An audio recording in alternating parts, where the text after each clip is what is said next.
మీ పాటని మీకు ఇష్టం వచ్చినట్టు అంటే పాడిన గాయకులు ఎవరు అందమైన గాయని చెప్పండి? గాయకులు అంటే అందమైన గొంతున్న గాయని అదే గాయకులు అంటే అందమైన గాయని గాయకులలో అందమైన అంటే వాళ్ళ గొంతుకే ఆపాదించి హ్మ్. బెస్ట్‌గా మీ పాటల్ని అద్భుతంగా పాడే గాయకులు ఎవరంటే చెప్పగలుగుతారా ఫలానా వాళ్ళని? ఎందుకంటే ఎవరి కంఠం వాళ్ళది. శ్రేయ ఘోషాల్. శ్రేయ ఘోషాల్ గారు. హ్మ్. ఇప్పటికి ఆల్ ఆ టైమ్ ఆ ఫేవరెట్. పాటల్లో అదే తను పాడిన పాటల్లో మీకిష్టమైన పాట మీ పాట? వింటున్నావా? బాబా! తరిమే ఆ వరం పాటండి బాబోయ్! ఏంటండి ఏం పాట గుర్తు చేశారండి. ఈ ఆ ఫస్ట్ వింటున్నావా పాట పార్ట్ గుర్తు చేశారు. 'వింటున్నావా వింటున్నావా ఎన్ని రకాలు వింటున్నావాలో' హ్మ్. ఆ పాట విని తరించిపోయిన సందర్భాలు ఎన్నెన్నున్నాయో నాకు నేను చెప్పలేను. మీ పాట, రెహమాన్ గారి సంగీతం. సంగీతం.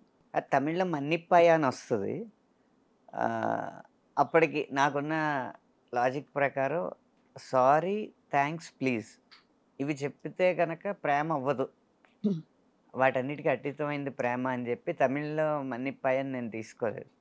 మళ్ళీ 'వింటున్నావా' అనేదే నాకనిపించిందనమాట. అప్పుడు రెహమాన్ గారు కూడా అడిగారు ఇందులో 'మన్నిప్పాయ' ఎందుకు తీసుకోలేదని. మన తెలుగు క్లైమాక్స్ వేరు కదండీ!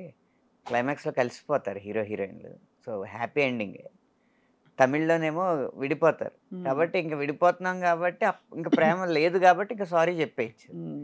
ఇప్పుడు కలుస్తున్నారు గాబట్టి అందులో సారీకి అంత ప్రాముఖ్యత లేదనిపించి 'వింటున్నావా'గా మార్చుకున్నాను. ఇంకా హ్మ్. 'వింటున్నావా' పదం వచ్చిన తర్వాత ఎన్ని రకాలుగా వింటున్నావు?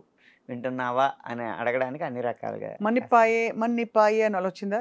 మన్నిప్పాయ మన్నిప్పాయ అనొస్తది. వింటున్నావా వింటున్నావా వింటున్నావా హ్మ్. ఇన్నావే వేళ అంటే ఈ మీటర్స్ అన్నీ మీకు ఆ టైంలో చెప్పి ఒరిజినల్ రిఫరెన్స్ ఇచ్చి రాయించారండి ఈ పాట? పాట విన్నాను. పాట విని ట్యూన్ ఇమ్మన్నాను. ట్యూన్ వెర్షన్ ఉంటది గదా!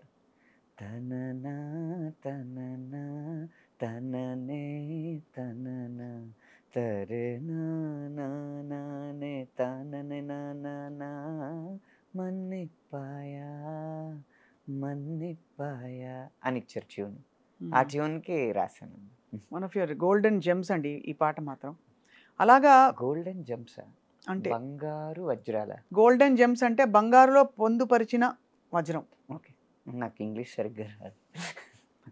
నాకింతే ఇంగ్లీష్ వచ్చు కాబట్టి అలా సరిపెట్టుకుందాం. కానీ అనంత్ గారు హ్మ్. మీకు వీటన్నిటితో పాటు ఇంత హృద్యమైన పాటలు రాసే మీకు హ్మ్. అద్భుతమైన చమత్కారం ఎక్కడి నుంచొచ్చింది? గోదావరి. ఓహ్! అంతేగా? హ్మ్. ఎందుకంటే నిజంగా ఇప్పుడు మీరు మిడిల్ ఈస్ట్ మ్యూజిక్ విన్నారనుకోండి, ఎక్కువ సింధు భైరవ్ రాగంలో తారాస్థాయిలో హమ్మింగ్స్ లాగా అనిపిస్తా ఉంటది. అంటా ఉంటది గదా! ఎందుకంటే మిడిల్ ఈస్ట్‌లో పంటలనేవే మృగ్యం. నీరు ఎప్పుడో గాని దొరకదు. ఏదో ఆ ఖర్జూరం, ఈత తింటా ఆ టైంలో అలా బతికేవారు కదా! ఆళ్ళకి సరైన ఆహారం దొరకడమే కష్టం. దొరికిన ఏదో ఆ ఒంటెలను చంపుకొని, ఆ మాంసాహారం తింటా, రుచికరమైన ఆహారం అనేది వాళ్ళకి చాలా అరుదు. సో, ఆకలి బాధలు ఎక్కువుంటాయి. ఆ సంగీతం కూడా అక్కడ అలాగే ఉంటది. అవును. గోదావరి ఉంది.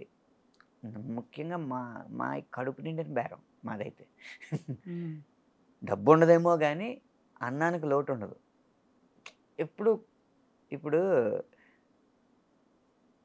కడుపు ఖాళీగా ఉందనుకోండి, దాని ఒక్కదాని మీదే దృష్టుంటది.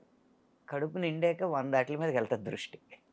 అందులో కొంచెం కారం కూడా లోటు లేనప్పుడు ఎటకారం ఒకటి బయటకొస్తది. సో, కారం, ఎటకారం, మమకారం అన్నీ ఎక్కువే మీకు. అంతేగా గోదావరి జిల్లాలో? హ్మ్.